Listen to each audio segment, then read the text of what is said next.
Annual strategic business conference করল mercantile bank limited. এতে প্রধান অতিথি ছিলেন ব্যাংকের পরিচালনা পর্ষদের চেয়ারম্যান মোর্শেদ আলম। সভাপতিত্ব করেন ব্যবস্থাপনা পরিচালক ও প্রধান নির্বাহী মোহাম্মদ কামরুল ইসলাম চৌধুরী।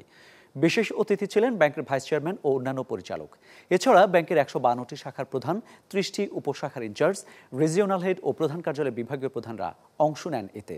আর উপস্থিত ছিলেন অতিরিক্ত ব্যবস্থাপনা পরিচালক মতিউল হাসান, উপ ব্যবস্থাপনা পরিচালক মোহাম্মদ জাকির হোসেন, আদিল রায়হান, শামীম আহমদ, হাসনে আলম এবং মোহাম্মদ মাহমুদ আলম চৌধুরী ও সিএফও তাপস চন্দ্র পাল। আমি মনে করি এতদিন থেকে এই ব্যাংকে চাকরি করতেছ, মার্কেন্টাইল ব্যাংকের একটা সুনাম আছে, অন্যান্য ব্রাঞ্চ ব্যাংক থেকে এই ব্যাংকে অনেক লোক আসতে চায়। আর আমরাও উদার আছি, আমাদের বোর্ড, আমাদের এমডিও তোমাদের জন্য মাঝে মাঝে বোর্ডে কথা উঠায়, কিন্তু একটা সম্মানজনক স্থানে এই ব্যাংকটাকে নিয়ে যাওয়া আমার একটা ইচ্ছা।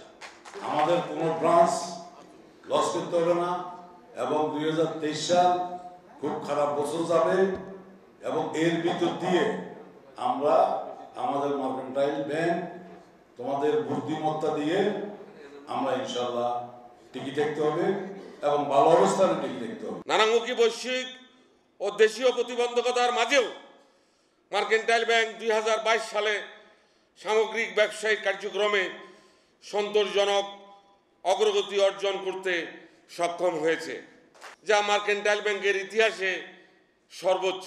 তাছাড়া আমি ধন্যবাদ জানাই ব্যাংকের সকল স্তরের কর্মকর্তা ও কর্মচারী, সম্মানিত গ্রাহক, পৃষ্ঠপোষক ও শুভাকাঙ্ক্ষীদের, যাদের সার্বিক সহযোগিতায় আমরা এই লক্ষ্য অর্জনে সফল হয়েছি। ব্যাংকিং কার্যক্রমের পরিধি সকল শ্রেণী পেশার মানুষের দিন দিন বাড়িয়ে যাচ্ছে। শাখা সম্প্রসারণের কার্যক্রম হিসাবে এবছর 4টি শাখা খোলা হবে, যার 2টি গ্রামে এবং 2টি শহরে, এবং 20টি উপশাখা খোলার পরিকল্পনা আছে।